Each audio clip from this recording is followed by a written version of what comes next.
Olá pessoal, aqui é a Ana e hoje quero mostrar a vocês como fazer essas lindas e super deliciosas bolachas de nozes, sem glúten, sem lactose, sem qualquer fermento ou aroma ou espessante. A receita pede apenas 4 ingredientes e leva muita pouca farinha. Então vamos logo ao procedimento. Como eu acabei de dizer, a receita leva pouquíssima farinha, o ingrediente principal são nozes. Aqui eu tenho 400 gramas de nozes e só quero deixar um comentário para vocês. Na hora de comprar as nozes, procurem nozes com casca bem clarinha, porque essas com casca mais marrom, mais escura, tendem a ser amargas.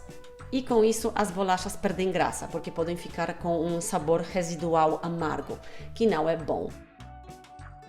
Então agora é preciso moer, processar essas nozes e não é preciso chegar no ponto de pó. Os pequenos pedacinhos, a consistência de farofa é super bem-vinda, que depois a textura das bolachas fica mais interessante. Com as nozes já moídas, processadas, transfiro elas para o recipiente da minha batedeira. Adiciono 160 gramas de açúcar de confeiteiro. Na verdade, aqui é metade açúcar e metade eritritol pulverizado. Adiciono 2 ovos médios e começo a bater um pouco a massa para desfazer os ovos. Estou usando esse acessório da massa pesada, porque a massa fica depois bastante densa. Adiciono apenas 50 gramas de farinha sem glúten. Essa daqui é farinha de sorgo, porque ela lembra um pouquinho nozes no seu sabor, mas vocês podem usar outra farinha sem glúten. Uma ótima aqui seria a farinha de aveia, por exemplo, ou então de trigo sarraceno, ou até mesmo farinha de arroz misturada meia a meia com polvilho ou amido de milho, e basta bater essa massa bem pouquinho, 2-3 minutos, pessoal, até todos os ingredientes se juntarem. Vocês poderiam até fazer isso na mão, só que a massa, como já falei, fica bastante densa e pesada, por isso é melhor usar uma batedeira.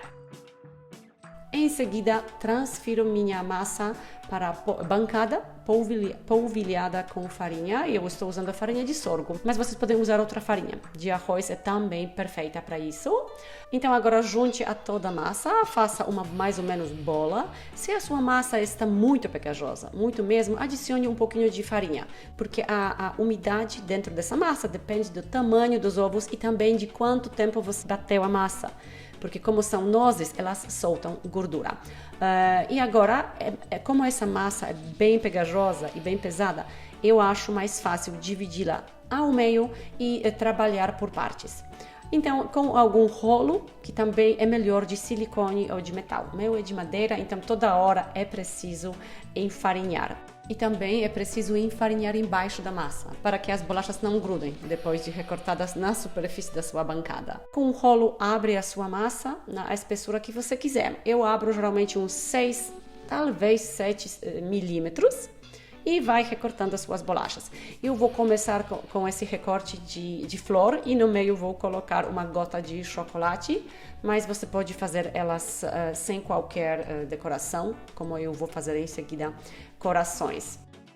E se você não tem cortador nenhum, você pode usar algum copinho ou então cortar quadradinhos. E como a massa é macia, delicada, use alguma espátula ou faca para transferir suas bolachas já recortadas por cima de alguma forma preparada, forrada com papel manteiga ou manta de silicone. Quando você estiver já terminando o recorte das suas bolachas, ligue seu forno para pré-aquecer a 160 com ventilação ou então 175 graus sem ventilação. E quando o forno estiver quente, coloque suas bolachas para assarem cerca de 15 minutos. Fiquem de olho, depois de uns 12 minutos já verifiquem se elas estiverem levemente douradas, já estão prontas. E depois de 16 minutos, as minhas bolachas já estão assadas. Agora é importante deixar elas resfriarem alguns minutos, porque nessa hora, logo tiradas do forno, essas bolachas são bem delicadas, bem macias e podem quebrar. Então deixe elas resfriando alguns minutos e só depois transfere para o rack ou para algum prato. Mais um comentário importante: guardem elas num pote fechado e dessa maneira elas podem ficar na sua casa mais do que 10 dias tranquilamente. Vocês podem decorar com chocolate ou glacê ou então deixar do jeito que estão, porque já estão deliciosas. Por hoje é tudo, pessoal. Muito obrigada por ter assistido, obrigada pelo seu tempo, pela sua atenção. Espero que vocês gostaram da receita. Se sim, deixem seu joinha para mim, compartilhem o vídeo, comentem. Mais uma vez, obrigada e até a próxima receita!